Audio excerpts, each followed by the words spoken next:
Ugh, god damn it! The curse out of her mouth seemed to echo back towards her as she stood there in her pajamas, staring at the big red letters on the wall of the villa that was facing the street. It was the same writing, the same words she had gotten everywhere, from through the mail to comments below her last video. Only this time, it felt worse.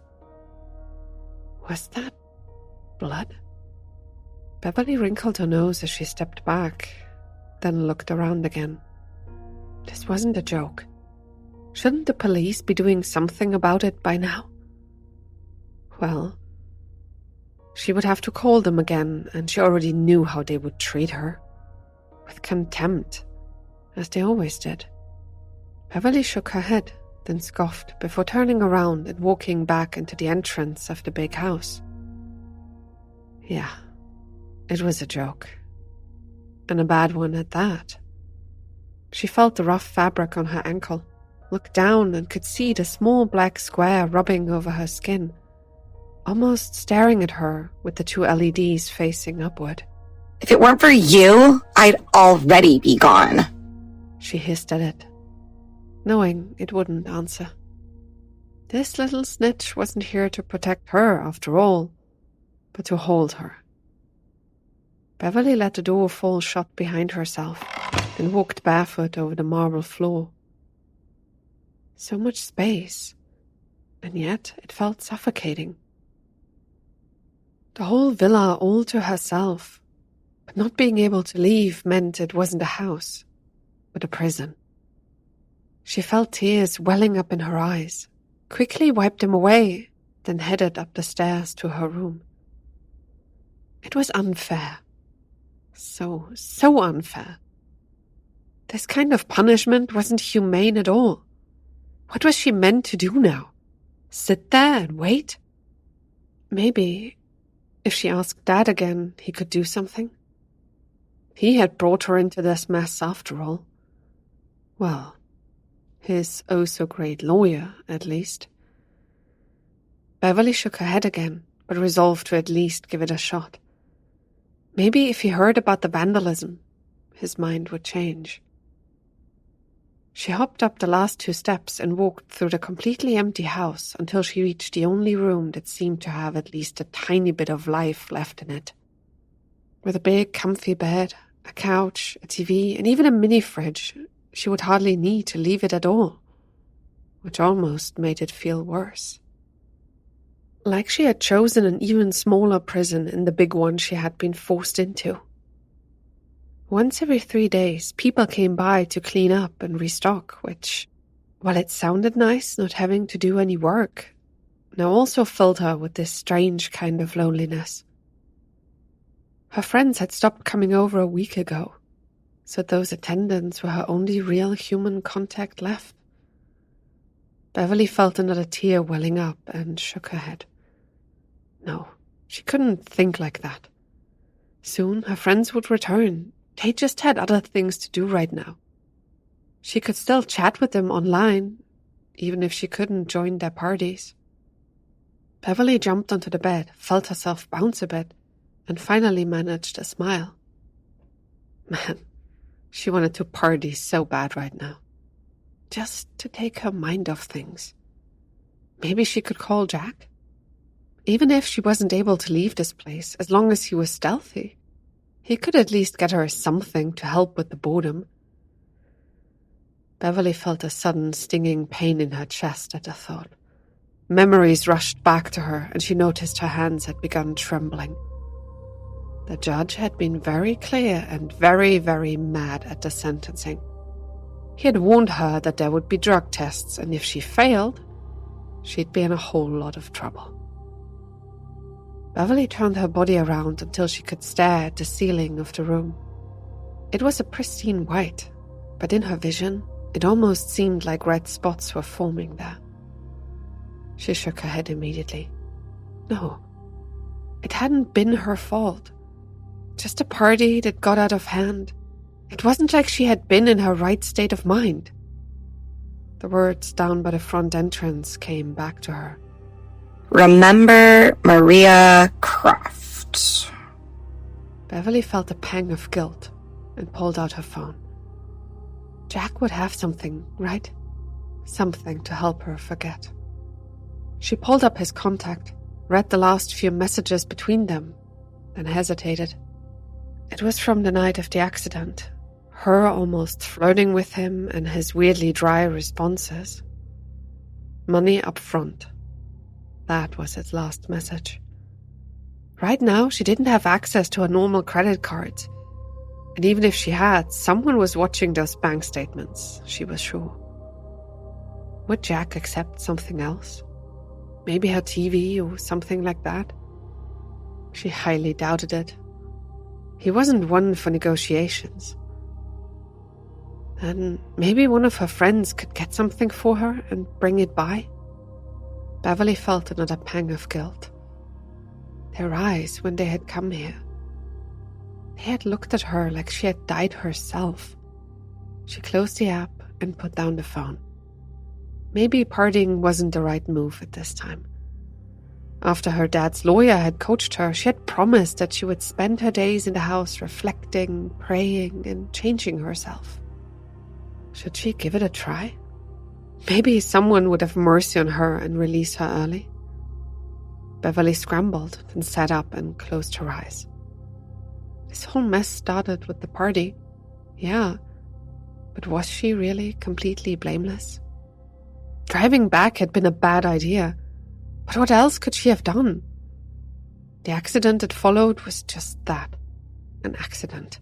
It was bad luck that the woman had died, nothing more. She hadn't done it on purpose. And who would it help if her life got destroyed now as well? It wouldn't bring her back, nor would it do anything for anyone else. Dad had taken care of it anyway. The woman didn't have kids, a partner, or even parents. A 50-year-old orphan on her way to a dead-end job. That's who had died. And as a token of atonement, Dad had given a nice sum to the orphanage the woman had grown up in Beverly's name. So yes, Maria Croft had died. But in the end, something far more positive had come out of it. Right? Beverly felt anger rising in her. What would her changing do to make it better? She was just living her life like all the other people around her. Accidents happen from time to time. There was no point in crying over spilled milk. A sudden sound made her open her eyes. Somewhere down on the first floor, a window had just broken. She felt the cold chill of dread running up her spine. Beverly turned on her phone and immediately called the police. She should have done so 5 minutes ago when she had discovered the painted red letters on the facade. Someone picked up on the other end, and Beverly hissed her name and address into the phone when she jumped off the bed and raced to the door. People had been messing with her for weeks now. Threatening letters, stones thrown across the lawn, even phone calls. It felt like officers had to come out to this place every 3 days to look at another instance of vandalism or the like. But this time, it felt different. The sound of the window bursting hadn't come from the front of the house, but from the back. There was no way for anyone to throw a stone across the lawn and hit the pane without stepping onto her property. Beverly heard the person on the other end of the call sighing and wanted to scream. She knew they were fed up with her, but that wasn't her fault either. They had to protect her. Finally, the person promised to send someone over quickly before hanging up, and Beverly had to bite the back of her hand to stop herself from screaming. They all were behaving like she was nothing more than a pain in the neck. The police, her friends, even Dad. No one seemed to want to have anything to do with her anymore. It was so unfair. She locked her door, then pushed her back against it. There were security cameras all around the place, but of course she had no access to them. According to Dad, she couldn't be trusted with it. He was probably afraid she would disable them to sneak someone into this place. Beverly stiffened for a moment. Had it been Dad who had driven away her friends? Maybe he had contacted them, told them to abandon her? No. Even if that was true, right now wasn't the time for it. She would have to call him anyway later to tell him about the broken window. Then she could try and get some information out of him. What she definitely knew was that whoever was put in charge of the security of this place would have to have called the police as well. So the officers this time had to believe her. She waited with bated breath, still with her back pressed against the door. The villa itself was calm and quiet.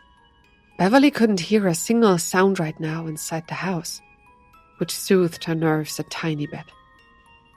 Having to wait here while someone was walking around downstairs would be hell itself. Especially since she couldn't even defend herself. Her gaze wandered down to the floor, then toward her own feet. The ankle monitor was still in place, still staring up at her with those 2 LED eyes. Passively, as if it were waiting for her to do something. Beverly groaned inwardly. What could she do if someone was in here with her? The police weren't nearly quick enough in their response time to stop anyone from hurting her. The thought gave her chills. She needed to be able to defend herself. Even if she couldn't have a gun or anything like that, she could still get a kitchen knife and put it next to her bed. Or maybe something like a baseball bat? There was no way anything like that was around here. But she could break a leg off of one of the chairs in the living room and use it as a club in an emergency. At least then she wouldn't feel so helpless. She pushed her head back and it connected with the door, giving off a dull sound that echoed around the room.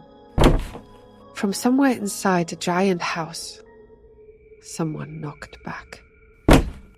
Beverly felt her blood run cold at the sound. Her hand shot toward the key in the lock and she turned it once more. Had that just now really happened? Was someone in here with her? No. Why would anyone come into this house like that? They had to know that the police were already on their way, especially with the sound of a window bursting somewhere in the back of the villa. Beverly felt her heart racing as she continued to listen for suspicious noises coming from below. Should she knock again and wait for an answer? Somehow, that idea felt dangerous. Maybe someone had come in here and was now looking for her. She would be giving away her position like that, and that person would find her before the police could turn up.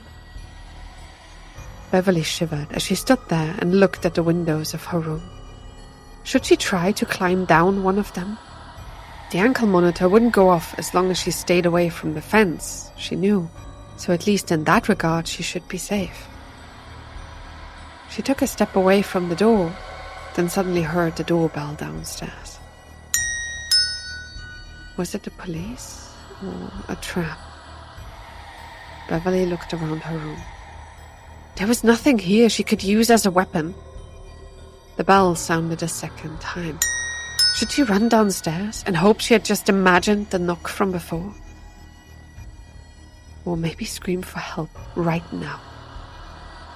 For a third time, someone rang the bell. It sounded angry to her ears. Beverly whirled around, unlocked the door, ripped it open, then jumped back, ready to scream if whoever had broken in was already standing there. All that greeted her was the empty villa and another ring of the bell. Whoever was down at the entrance was getting annoyed and pressing the button quicker and quicker. She looked out again, listened for another second, then started to run. The stairs were right there. She jumped down 2, then 3 steps at a time while looking around in a panic. No one was moving. Nothing was out of place. Beverly descended the stairs as quickly as she could, took the last 4 steps in a single leap, landed on the carpet in front of them, then turned and raced for the door. If anyone were in here, they wouldn't be able to catch her, she promised herself. Beverly reached the door without stopping, ripped it open, and found herself immediately greeted by 2 annoyed-looking cops staring down at her. Someone broke a window. They might still be in here. The older policeman shot the younger woman in uniform a look. let out a sigh, nodded, and after a few words stepped past her and into the house, while his colleague waited on the porch with her. Beverly could hardly believe what she was seeing. The man seemed so annoyed with her. Couldn't he see that she wasn't lying? She stepped away from the door, hid halfway behind the policewoman, and stared into the house. The cop was slowly making his way through the building. She could see him back there, as he leisurely walked over the marble floor and seemed hardly interested in looking around. Beverly couldn't help but shake her head, and as a reaction, the policewoman standing next to her rolled her eyes. She wasn't any better than her male colleague. They both seemed more annoyed than anything with her. Beverly wanted to ask some things, but already knew the answer would be completely non-committal and useless. For example, if they had gotten a call from whoever ran security here, or if they found anyone suspicious lurking around. No, she couldn't even bring herself to say the words, and instead chose to wait behind the policewoman in silence. Minutes passed before the man came back, the gun still in his holster. He looked angry, and his eyes wandered down her body and spotted the ankle monitor. A badly concealed sigh left his mouth. No forced entry, and no one is on the premises, he simply said, and Beverly felt this cold chill in her bones as she looked at his eyes. They were smiling. She turned to the female officer for help, but she looked almost as pleased as the guy. Please don't hesitate to call again if anything else happens, the woman said in a voice completely devoid of emotion, gave her a curt nod, then marched off without another look back. The man followed after her, and he was shaking his head. Beverly still couldn't comprehend what was happening. They were meant to protect her. She looked through the open door and into the villa, then down at the ankle monitor. If she ran away now, would the judge believe her that she had done so to protect herself? No way. He had been angry, and had put specific conditions on her house arrest. She would head right to jail if she tried leaving the property. Anger welled up inside her. If the police didn't help, she would have to do so herself. Once she had incontrovertible proof that someone had come to her, she could call them again and demand help. But for that, she needed to go back inside. Beverly felt her heart beating faster as she walked through the open door, then let it fall shut behind her. The sound echoing back from the empty villa gave her chills. Would this person be somewhere in the yard or already inside the house? She didn't even want to think about it, but forced herself to stop ignoring the possibility. If he was inside already, she needed a weapon. That had to be her first priority. Beverly steeled herself, and then quickly moved through the main part of the house with its white walls, marble floor, and giant staircase, and into the back where the kitchen was. Years ago, servants had pretty much run this place.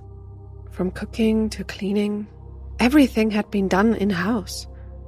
But today, as part of Dad's punishment, no one was spending much time here. She hated it now far more than before. Beverly walked through an open door into a small hallway that was far less opulent. There was no gold here, no framed portraits and the like. Scratches on the floor and scrapes on the walls told stories about the people who used to work and live here, day to day. It felt far more alive than the rest of the house, which was why she had hated coming here these past few weeks. This place reminded her of what she was missing. Living people. Beverly shook her head, reached the kitchen, and then froze. Even at a single glance, she could see that it was empty. The knife blocks, the hooks where pans had once hung. There was nothing here. She hadn't come to this place at all since she didn't even know how to cook. All her food had been either delivered or pre-made and was in the fridge upstairs. A curse came out of her mouth as she hurriedly walked in anyway, pulling open any drawer she could find. There wasn't even a single knife in here. She cursed again, then almost ran out of the kitchen. Time was of the essence right now. If someone was on this property, she needed to find them quickly. Beverly ran along the small hallway, passed by the servants' dining area, then stopped suddenly. Someone had put the chairs up on the small table. It didn't take long for her to break one of them apart, although the sounds it made seemed to quicken her heartbeat even more. The wood splintered at one end, but in under 5 minutes, Beverly finally held something akin to a club in her hand. It wasn't as heavy as she would have liked, being cheap wood, but at least she would be able to defend herself if worst came to worst. Now armed, Beverly finally left the servants' rooms behind and headed for the back of the house. She didn't know what the rooms here had been used for, but they were on the smaller side, and right now she couldn't care any less. There were 6 of them. All their doors stood closed, but she was sure the sound of breaking glass had come from one of them. Beverly walked to the farthest one first, holding the club in her right hand, and opened the door with her left. She didn't even need to wait for the entrance to open fully to know that there was something wrong with the room. A breeze blew past her as soon as a crack appeared, and she immediately grabbed the makeshift club more tightly. There was no way she or anyone else had left a single window open down here. Beverly steeled her nerves and put her shoulder to the door and pushed it inward, jumping back the next moment with the club held high. The room that came into view was almost empty. It held an old table covered with a plastic tarp and 2 carpets rolled up and stuffed in here. But Beverly hardly saw that. Her eyes were on the windows. One of them was broken, and not just a bit. Someone had gone through the trouble of destroying and pushing in the whole pane, leaving a mountain of shards on the floor glittering in the sun. She could feel her blood running cold at the sight. This wasn't just vandalism. No, it looked like someone had made themselves an entrance into the house here. Beverly swallowed hard and felt the arm holding the club starting to shake. If it had been just a stone, it would have been bad enough. But this, someone was inside the villa with her. As she stood there, completely frozen, there was a single sound that seemed to overlap. Breathing. She heard her own ragged breaths, which could be blamed on her racing heartbeat, but also a slightly delayed echo. For every 3 times she breathed in and out, it appeared once, calm and steady, and it was coming from inside the room. Beverly felt her legs trembling.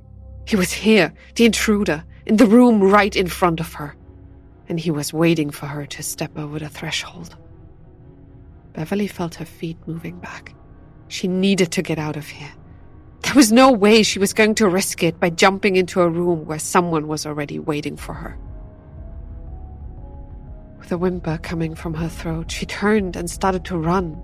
And then, not even a second later, heavy footsteps reached her ears. Beverly rounded a corner and raced through the servants' lounge. Her mind was a complete mess. How? Why? The questions weren't important right now. She needed to get help. The footsteps were following her. Should she hide down here and call the police? No way. He was so close already. She'd be caught before she could even say anything. Beverly slid and hit a wall in the main hallway. This part of the villa was almost a maze. She pushed herself off and started to run again. The only place she felt safe in here was that room on the 2nd floor. As long as she reached it, she could lock herself in, then call for help. Heavy footsteps still echoed back to her from the walls. Whoever was in here was following her closely. Beverly kept herself from whimpering again as she ran back the way she had come. There, up front, was the door to the dining room. She didn't stop or slow down, almost taking the door off its hinges as she threw herself against it and pushed it open with a bang. Beverly struggled to stay on her feet.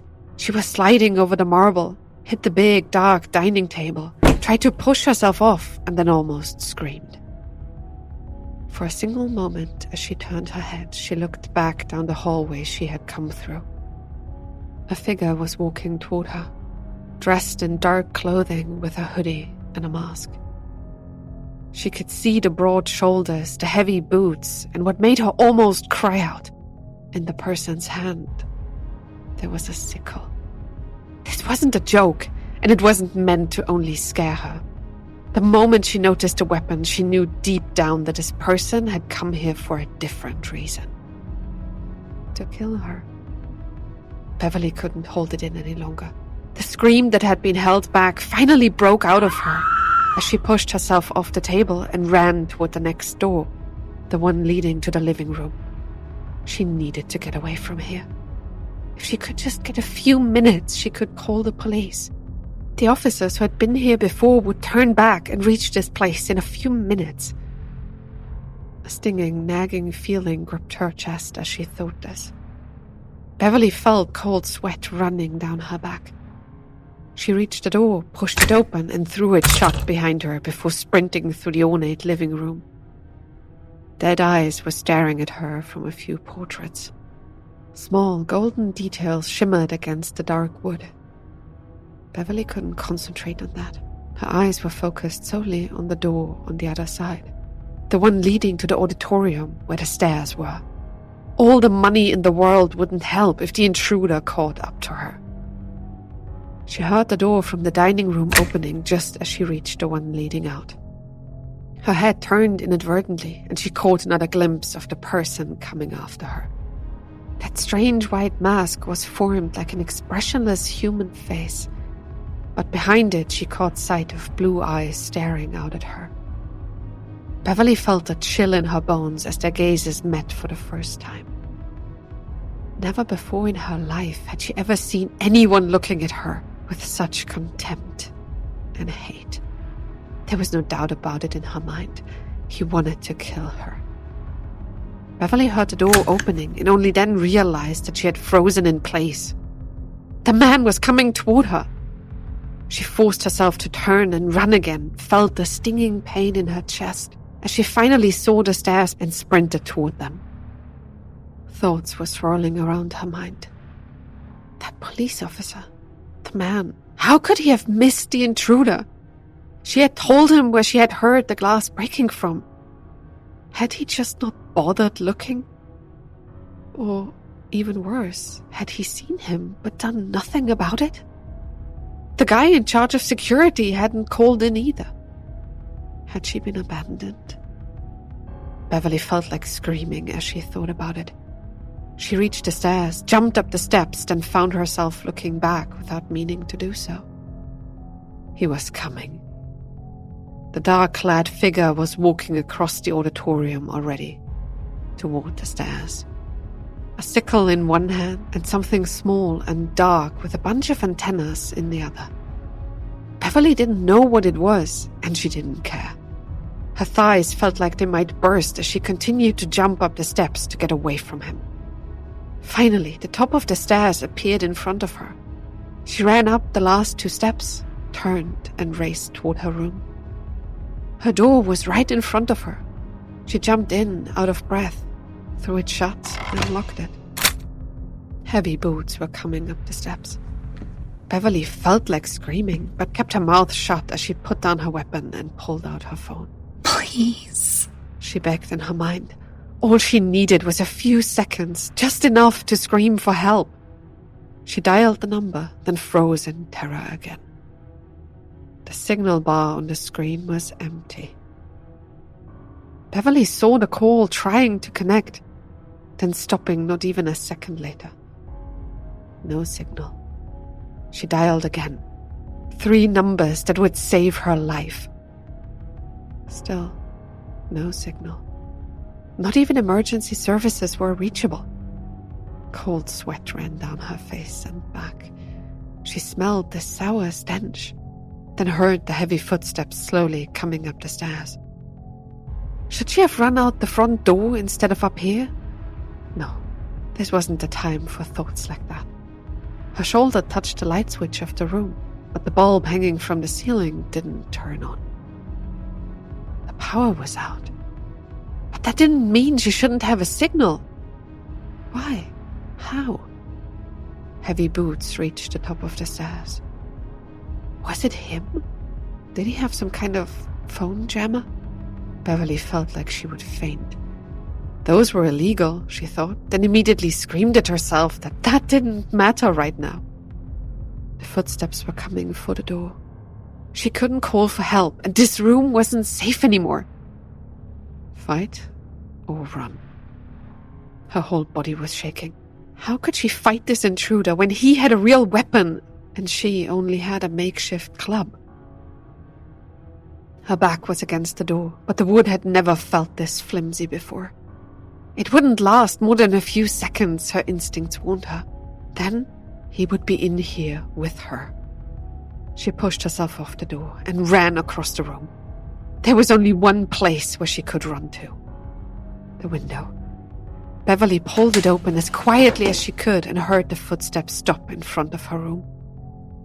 She stepped up onto the window frame, turned around and looked at the entrance. Someone was rattling the door's handle. Her fingers gripped the lower frame as she tried to climb down without making too much noise. Maybe the guy would look for her inside. It would give her a few more seconds of a head start. As long as she could get far enough away from him, his jammer wouldn't work anymore. She would be able to call for help.